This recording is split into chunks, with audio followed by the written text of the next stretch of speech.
भारत में वृद्ध आश्रम तथा वृद्धों की समस्या बड़ी विकट है और यह दिन प्रतिदिन बढ़ती ही जा रही है। वर्तमान में आज वृद्धाश्रम की आवश्यकता बहुत बड़ी न भी लगती हो, लेकिन जिस तरह की आधुनिकता व महत्वाकांक्षाओं में हम जकड़े जा रहे हैं, यह हमारी भविष्य की आवश्यकता अवश्य ही बनने वाली है। भविष्य में हमारी आने वाली पीढ़ियों को इसकी जरूरत अधिक पड़ेगी। वृद्धाश्रम आमतौर पर वे स्थान होते हैं जहां वे बुजुर्ग लोग जो अपने परिवारों से विलग होकर इन वृद्धाश्रमों में आ जाते हैं। यहां उन्हें भोजन, आवास और चिकित्सा सुविधा मिलती है। कई वृद्धाश्रमों में मुफ्त रूप से ठहरने की व्यवस्था होती है और कुछ में एक निश्चित राशि जमा करके रहा जा सकता है। आज की पीढ़ी आधुनिकता की अंधी दौड़ में माँ बाप व अन्य रिश्तों को कुछ नहीं समझती। आज हमारे समाज को धन की लोलुपता और पश्चिम देशों की नकल करना नष्ट किए दे रहा है। आज की यह आधुनिक पीढ़ी को जो पैसों और महत्वाकांक्षा का रोग लगा है, वह हमारे रिश्तों को विषाक्त कर रहा है। यही कारण है कि आज वृद्धाश्रम हमारे समाज की आवश्यकता बनते जा रहे हैं। हमारे देश में बढ़ते वृद्धाश्रमों की संख्या सच में ही एक बड़ी समस्या का रूप लेती जा रही है। पहले तो यह समस्या केवल बड़े शहरों तक ही सीमित थी, लेकिन अब यह भारत के गांवों में भी पसरना शुरू हो गई है। अब गांवों में भी बच्चे अपने माँ बाप के साथ क्रूरतापूर्ण व्यवहार करने लगे हैं। यही कारण है कि अब गांव, छोटे कस्बों में भी वृद्ध आश्रम खुल रहे हैं या उनकी आवश्यकता महसूस हो रही है, क्योंकि अब गांव व शहरों की संस्कृति एक ही हो गई है और इस संस्कृति को पैदा करने में बेहूदी फूहड़ फिल्मों और समाज को खंडित करने वाले टीवी सीरियल्स का बहुत बड़ा हाथ है। ऐसा होने के और भी बहुत सारे कारण हो सकते हैं जिसमें माँ बाप को भी दोषी पाया जाता है, क्योंकि इस समस्या के कसूरवार केवल बच्चे ही नहीं, माँ बाप भी होते हैं।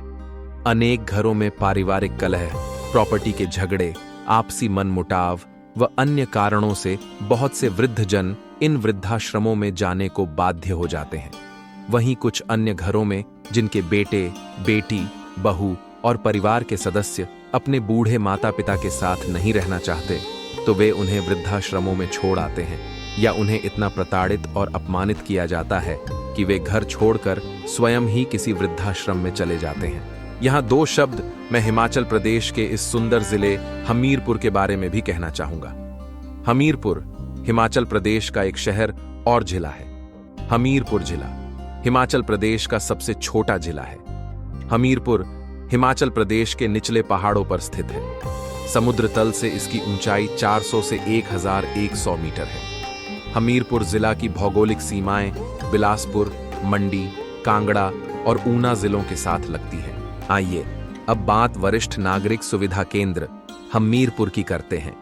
इस वृद्धाश्रम की स्थापना वर्ष 2022 में श्री मिलाप सिंह द्वारा की गई थी। इस आश्रम में बुजुर्गों की देखभाल करने वाले सेवाभावी लोगों की एक अनुभवी टीम है, जो सामूहिक रूप से आश्रम की व्यवस्था को सुचारू रूप से चलाती है। वर्तमान में इस आश्रम में 10 वृद्ध पुरुष और एक वृद्ध महिला रह रहे हैं। इस वृद्धाश्रम में कुल 11 कमरे हैं। जीवन की मूलभूत आवश्यक जरूरतों को सुनिश्चित करते हुए प्रत्येक कमरे को आवश्यक सुविधाओं से सुसज्जित किया गया है, जिसमें पंखे, कूलर और अटैच बाथरूम जैसी सुविधाएं शामिल हैं।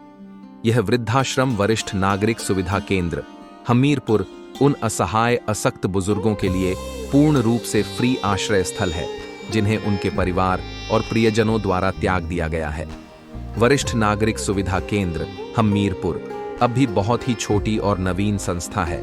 श्री मिलाप जी द्वारा संचालित एक अन्य संस्था दरिद्र नारायण सेवा ट्रस्ट के अंतर्गत अनेक सामाजिक कल्याण के कार्यों को किया जाता है, जिसके अंतर्गत वृक्षारोपण और निशुल्क चिकित्सा जांच शिविर आदि अनेक प्रकार के समाज सेवी कार्यक्रम समय समय पर आयोजित किए जाते हैं। 21 सितंबर 2024 को NHS अस्पताल जालंधर शहर के सहयोग से निशुल्क चिकित्सा जांच शिविर का आयोजन वृद्धाश्रम में किया गया था।